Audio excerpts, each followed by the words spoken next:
un ahorro de energía, pero también se hizo la inauguración de las luces. Y de eso vamos a hablar, ¿no? Exactamente, de todo lo que ocurrió, por supuesto, con Pedro Brieger, nuestro especialista en temas internacionales, para hablar de toda la cuestión que tiene que ver con los hechos ocurridos en Francia, ¿no? Y lo que hablábamos el día de ayer. Pedro, ¿cómo andás? Bien, me parecía que Abigail estaba utilizando una metáfora irónica para decir que Champs-Élysées estuvo iluminada, claro, porque estuvo iluminada por los coches incendiados. Sí, sí. Bueno, eran luces, ¿no? Sí, también. Sí. Ahora, no idealicemos tanto Europa, ¿eh? Respecto de España, donde se juega el partido, sí, es verdad, hay condiciones para hacer cosas, pero hay presos políticos hace más de un año, presos políticos catalanes, hay presos políticos vascos. Sí, es verdad, los subtes funcionan bien si uno los compara con la Argentina, y hay muchas otras cosas que funcionan bien, bastante bien en el Estado español. Pero no idealicemos, también han tenido muertos, manifestaciones, así que... Y lo que mucha estamos viendo, crisis también, la están atravesando. Lo que estamos viendo en Francia ahora es parte de esto, ¿no? Porque muchos acá se han alegrado de que los más poderosos del planeta vienen a ratificar un rumbo económico en la Argentina, un rumbo económico que en Francia estamos viendo que está en crisis. El presidente Emmanuel Macron llegó a Francia hoy temprano, lo primero que hizo fue justamente ir a Champs-Élysées a ver cómo había quedado esa avenida, ¿no? Los destrozos. Por supuesto está haciendo hincapié en el tema de los destrozos. Ayer hablábamos acá y además durante la semana en Minuto Uno también les decíamos, esto es mucho más allá, va mucho más allá que la violencia. Sí. Y las situaciones políticas a veces generan sus propias dinámicas.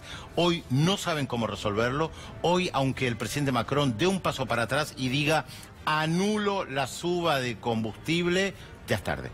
Ninguneó a los manifestantes desde el primer acto, que fue el sábado 17 de noviembre, por eso lo llamaban ayer tercer acto, y se viene el cuarto acto aparentemente el próximo sábado, con grandes manifestaciones en París. No tan grandes, hay que decirlo, ayer lo decíamos también, no son tan grandes las manifestaciones en las ciudades, no son esas manifestaciones que uno estuvo acostumbrado a ver en París de 500.000 personas, de 1 millón de personas. Justamente el fenómeno tan particular y que nadie vio venir es que surgió de las periferias.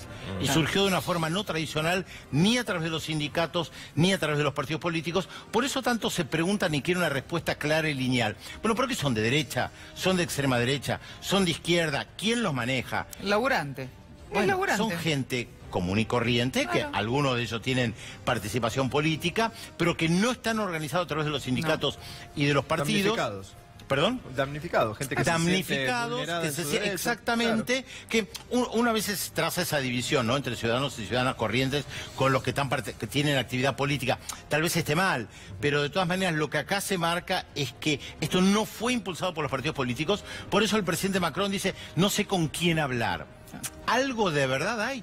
Pero estos movimientos tienen esas características. Pero ya no habían nombrado a representantes de los chalecos amarillos. 8 representantes de los chalecos amarillos. Lo que pasa que esto tampoco es lineal. Ya hay ex representantes de los chalecos amarillos. Sí, claro. Bueno, es que estos movimientos que surgen de manera espontánea, que no tienen un liderazgo claro, que definen a través de asambleas. Nosotros lo conocimos en la Argentina después de la crisis del 19 y 20 de diciembre del año 2001, cuando el 2002 florecieron asambleas en muchos barrios. No había una cabeza clara. Eran ciudadanos y ciudadanas que se organizaban en los barrios y que a través de asambleas definían qué hacer. Algo similar, salvando las distancias, se está planteando ahora en Francia. Hay una representación, sí, pero con múltiples consignas. Algunos piden directamente la renuncia del presidente, otros están convocando un referéndum. La Constitución francesa, después del 58, lo que ellos llaman la Quinta República, ya hizo varios referéndums vinculantes, por supuesto. Entonces la pregunta es, ¿vamos a hacer un referéndum para que la población opine si quiere o no el alza del impuesto al combustible? Que hay que ligarlo con algo que hablábamos ayer. No es solamente el impuesto que marca el alza al combustible, es también haber quitado impuestos a los más ricos. Ahora, esto es algo que sobresale permanentemente en todos los debates que hay en la televisión francesa. ¿Eso no marca un debilitamiento político de Macron? Si eso sucede, si sucede el referéndum donde hay que preguntarle al pueblo, o si de por sí el presidente, ya decías, no puede dar marcha atrás con el aumento, ¿no marca también una debilidad ahora? Hoy está en un momento de extrema debilidad, de extrema debilidad. Por eso yo trato de tomar los comentarios que estoy viendo principalmente en la televisión y en la radio francesa, donde hay mucho debate con políticos, con sociólogos, con investigadores, con antropólogos de los movimientos sociales. No le encuentran la vuelta, todos coinciden en esto. Macron y está terriblemente debilitado.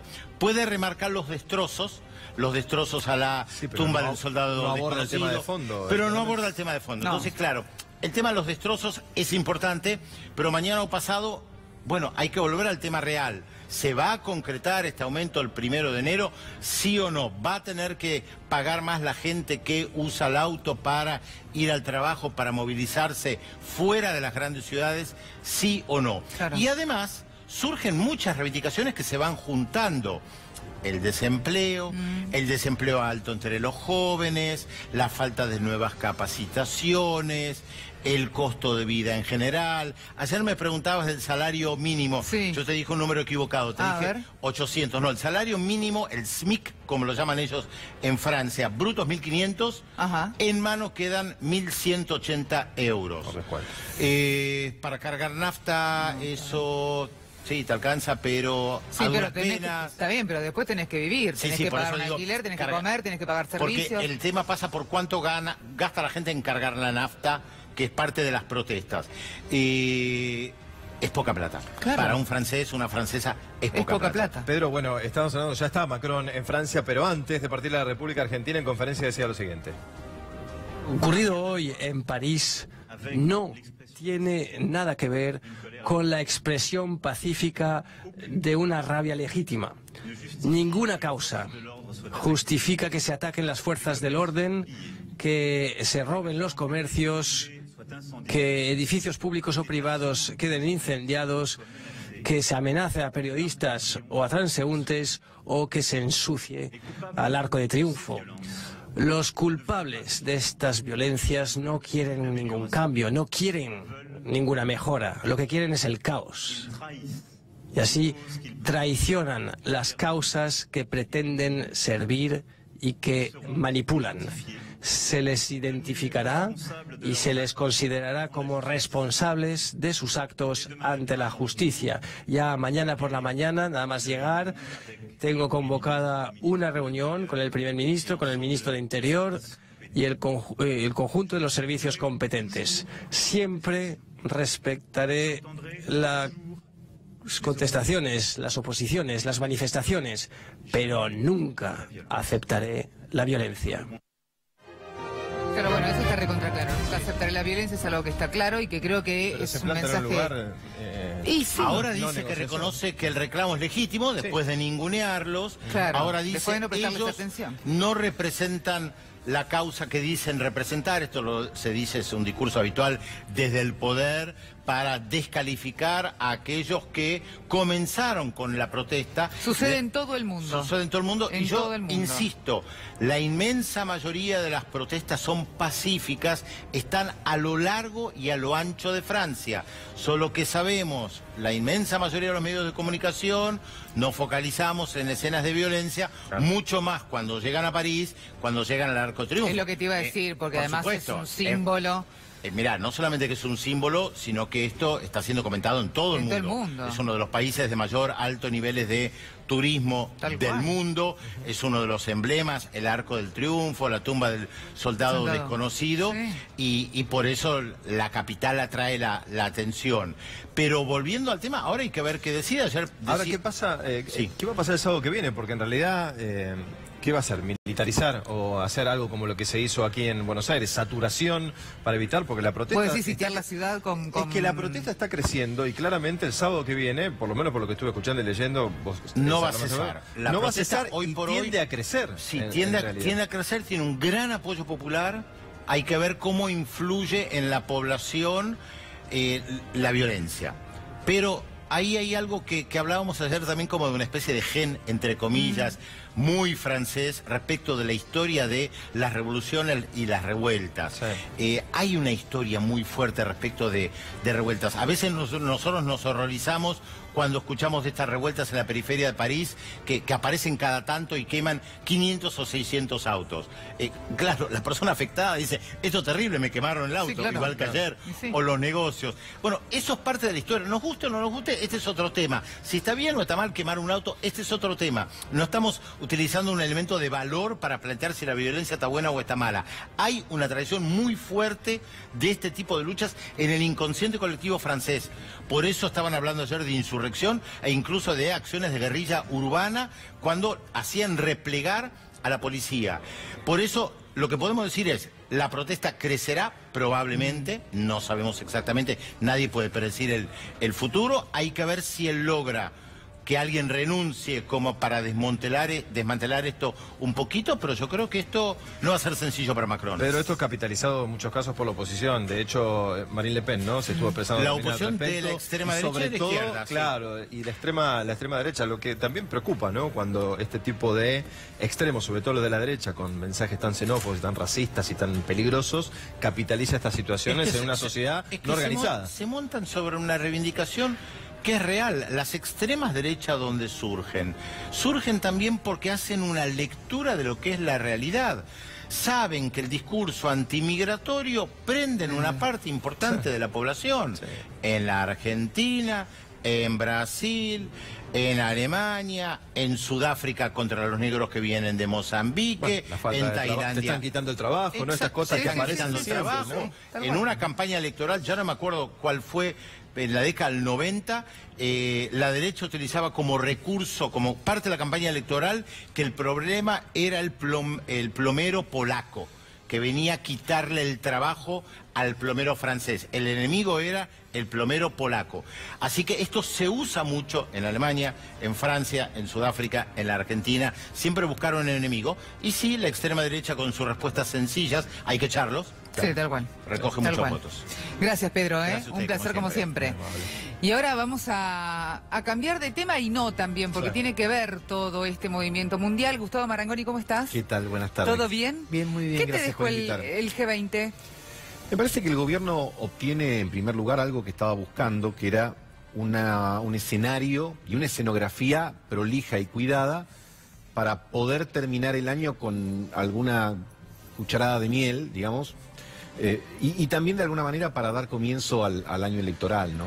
Inclusive ayer mismo ya se veía en las redes una profusa circulación de videos, inclusive planteados en un tono antagónico respecto al pasado, digamos, como para ya empezar a alimentar lo que serían las distintas alternativas. Me parece que salió bien en cuanto a lo que el gobierno buscaba. Hay una visión más de lo que uno podría decir que es el protocolo y el ceremonial en cuanto al énfasis que a los acuerdos mismos, que a lo mejor no llevan tanta atención de parte de aquellos que han resultado más elogiosos respecto de todo esto, y esta idea fuerza del gobierno de jugar con el mundo, ¿no? Bueno, el mundo nos apoya, por eso la fotografía y la escenificación me parece que es importante, pero no hay solamente una cuestión estética, sino de alguna manera también hay una suerte de pretensión de ponerlo en clave ética. Esto que está pasando es mejor y es más bueno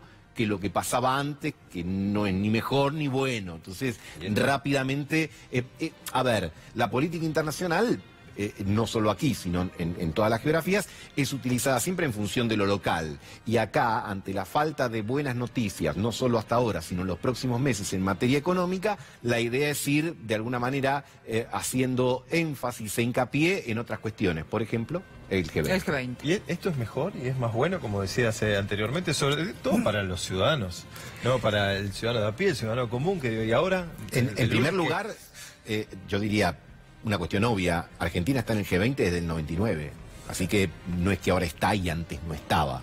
Punto número uno. Segundo, el discurso oficial busca de alguna manera hacer un desacople de lo económico de todo lo demás. Y de alguna manera al principio, al principio de este año o al principio de la crisis decían, no estamos en crisis, o esto es una tormenta, o esto es pasajero. Y de un tiempo a esta parte, digamos de 3 meses a esta parte, comenzó a decir, estamos en crisis, estamos mal, va a ser muy duro, listo, ya está, lo reconocimos, pasemos a otra cosa.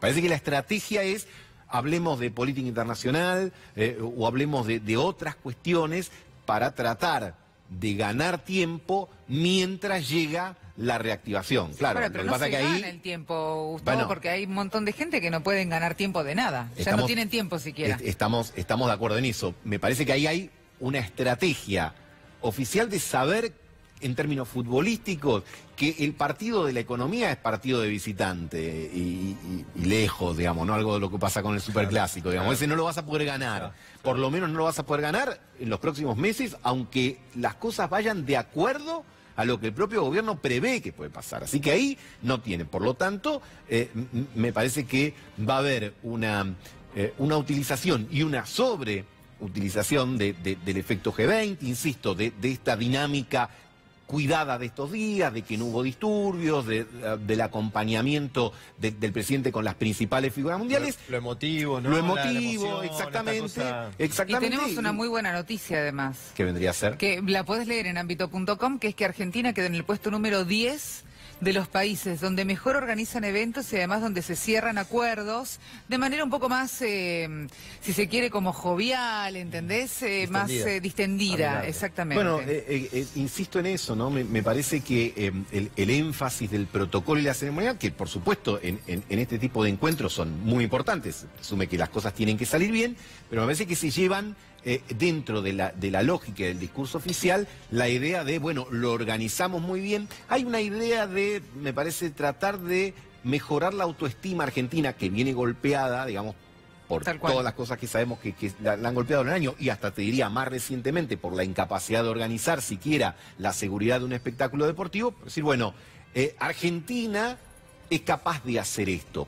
O lo pongo más específicamente, el gobierno, está diciendo, el gobierno, ¿no? Es capaz de organizar bien esto, porque ahí también en muchos referentes oficiales hay una suerte de dualidad. Las cosas que salen bien porque el gobierno las hace, y las que no salen bien por una suerte de carácter o naturaleza que tenemos los argentinos. Del otro. Digamos, entonces, me parece que ahí hay yo no fui. Claro, yo no fui, hay un el juego otro fue. bastante interesante, pero basta ver el tráfico en Twitter, en las redes, en WhatsApp, que es como ahora la niña mimada de las campañas, sí, para ver todo lo que se está viralizando y ver y empezar a sospechar de alguna manera por dónde va a ir el carril del mensaje oficial y de la estrategia de campaña oficial en los próximos meses. Te diría que a lo Durán Bar va a decir, no nos metamos con el contenido de estas cosas que le interesan poco a la gente, vayamos a lo organizativo, a la foto, a la emotividad, que eso llega, digamos, ¿no? Bueno, al Colón, vos sabés que estaba leyendo a la organizadora de todo el show del Teatro Colón, y una de las cosas que contaba era que el presidente había bajado una línea que era muy específica: mostrarle a todos los mandatarios los distintos lugares que tiene la Argentina como un proceso de crecimiento. Todo lo que realiza la Argentina, tenías de hecho parques eólicos, el tema de las ballenas, turístico, o sea, claro, mucho turismo en la Argentina, y después cultural, todo lo que significaba el baile, la música. O sea, como que, bueno, eso es lo que tiene la Argentina para mostrar. Bueno, me parece que ahí hay también, mirá, una suerte de, a veces de caer en lugares comunes, pero que, insisto, eso también señala una estética y un camino por el que se va a transitar en los próximos meses, ¿no? Y la austeridad, digamos, de resultados en materia económica, yo casi diría, obliga a eso y obliga a profundizar la brecha o grieta o como quieran llamarlo, en términos inclusive culturales. Inclusive he leído hasta algunos periodistas que han rescatado el Civilización y Barbarie, ¿no? Como una suerte de claroscuro, de blanco-negro. Sí. Con lo cual parece que hay cosas que realmente cuesta mucho superarlas en nuestro país, y que a lo mejor están muy presentes en este tipo de cosas, porque lo que se reivindica y lo que señala es una estética que es distinta y mejor, porque es cuidada y más prolija que supuestamente otras anteriores, y en realidad es distinta. Tal cual. Pero bueno, ahí me parece que vamos a tener un corte que nos está anunciando un 2019 de una compulsa electoral que a mi criterio se presenta como dura. Ahora vamos a hablar de ese tema, pero a ver, esto que se generó, y lo voy a poner entre comillas, esta tregua, entre comillas, entre Estados Unidos y China, ¿no? Por lo menos en cuanto a aranceles y estas tasas, acuerdos que se firmaron hoy, con lo que se ha firmado con Rusia, con Xi Jinping también. ¿Esto realmente va a generar algún tipo de reactivación? Porque algunos ya la están planteando para el segundo trimestre del año que viene. ¿Puede ayudar realmente con las tasas que tenemos y con la situación que estamos viviendo, o es muy a largo plazo? Para la Argentina son cuestiones de mediano y largo plazo, más allá de que, como estamos en medio de este triángulo, vamos a decirlo así, amoroso, entre Estados Unidos y China. ¿Por qué? Porque China es nuestro principal comprador. Claro. y tenemos un saldo de la balanza comercial muy positivo, pero Estados Unidos es nuestro principal vendedor. Y esto es una suerte de presentación del siglo XXI de lo que le pasó a Argentina al siglo XIX y siglo XX, sobre todo, donde Inglaterra era nuestro principal comprador, pero también teníamos con Estados Unidos una situación diferente. ¿Qué nos conviene a nosotros? Que nuestros principales socios no entren en conflicto, porque si no, la situación se complejiza para la Argentina. Ahora, en realidad, hay cuestiones que refieren otra cosa y son más inmediatas. Es decir, ¿por dónde se recuperan los motores de la actividad económica argentina para que pueda haber un alivio en materia de empleo, que todo indica que va a llegar a los 2 dígitos rápidamente, o la pobreza que va a superar largamente el 30%? Bueno, eso inmediatamente no va a tener una respuesta de parte de acuerdos con China, que bienvenidos sean, porque en algunos casos van a suponer más demanda de productos primarios, o en el caso de Estados Unidos alguna inversión puntual, pero acá lo que estamos hablando es que se ha deprimido el consumo fuertemente. Claro. Los salarios este año han perdido por paliza frente a la inflación. Y tenemos que hablar de una venta minorista que lleva 11 meses consecutivos de caída, ya lleva acumulado un 83,3%, vuelve a caer en noviembre. O sea, estamos hablando de que en realidad nos pasan como 2 carriles distintos. Hoy estaba leyendo algunas declaraciones de Estela Malcorra, que decía, bueno, a ver, el G20 per se, a nosotros, a la economía ya diaria, la de mañana, no nos hace nada. No, sin duda que a la de mañana no, y vos lo que estás marcando, yo creo que da lugar a una reflexión que uno la puede plantear acá, pero hay que desarrollarla en otros ámbitos. Es decir, bueno, los motores de la economía argentina, aunque le fuese bien en los parámetros que plantea el gobierno, ¿tienen la fuerza suficiente para generar empleo y recuperar el salario? Bueno, yo creo intuitivamente, y no tan intuitivamente, que la respuesta es no. Claro. ¿Por qué? Porque es muy difícil que la economía el año que viene, aunque haya estabilidad financiera, recupere el 15% que han perdido los salarios este año. O que el consumo adquiera el vigor que le permita a las pequeñas y medianas empresas encontrar clientes. Largo plazo. Ahora, no encuentran clientes, no encuentran crédito, encuentran costos muy importantes. Entonces, esta es la pregunta. Uno puede decir, bueno, ¿le puede ir bien o le puede ir mal? Hasta el momento no le fue bien, pero supongamos que le vaya bien. Ese ir bien, ¿qué significa? ¿Que le va bien a pocos, a algunos o a muchos? Me parece que hoy el debate es entre poco y algunos, pero a muchos es más difícil. Aún, insisto, supongamos que esta pax cambiaria se mantenga todo el 2019. Sí. Bueno, existe como espada de Damocles sobre la Argentina muchas cuestiones. La más llamativa es el peso de la deuda. ¿Por qué? Cuando vos ves la diferencia de lo que pagan los bonos argentinos que vencen este año o el año que viene con los que vencen el año 2020 o 2021 es enorme, es prácticamente el doble o un poco más en realidad. ¿Qué te está señalando esto? Que hay dudas sobre la capacidad y la solvencia del país para poder hacer frente, porque el Fondo Monetario, como tarjeta de crédito de la administración actual, le ha extendido los recursos para poder pagar los intereses de la deuda de este año y del año que viene, del 2020, y después vemos. Sí, sí. Nos están pidiendo la pausa, pero antes, ¿podés ampliar un poquito esto que comentabas? Año muy duro a nivel electoral. Realmente es difícil lo que se viene. Sí, claro, me parece que sí, porque y esto lo está señalando ya la actitud de gobierno respecto de varias cosas. Me parece que van a buscar antagonizar y polarizar muy fuerte, porque no es lo mismo llegar a un escenario electoral en crecimiento económico, digamos, con la gente más relajada en lo que hace a su vida cotidiana, que hacerlo en una circunstancia adversa como la que estamos viviendo ahora. Por lo tanto, tenés que buscar llamadores y poner mucho énfasis en otros lados para que esto no ocupe el centro de la cuestión. Por lo tanto, me parece a mí que vamos a tener un 2019 caldeado en términos electorales. Oh, tremendo. Sí, no dejarse atrapar por eso. ¿No? Qué difícil. Es muy difícil. Qué difícil. Sí, la verdad que sí. Gracias, Gustavo. Gracias, un placer como siempre.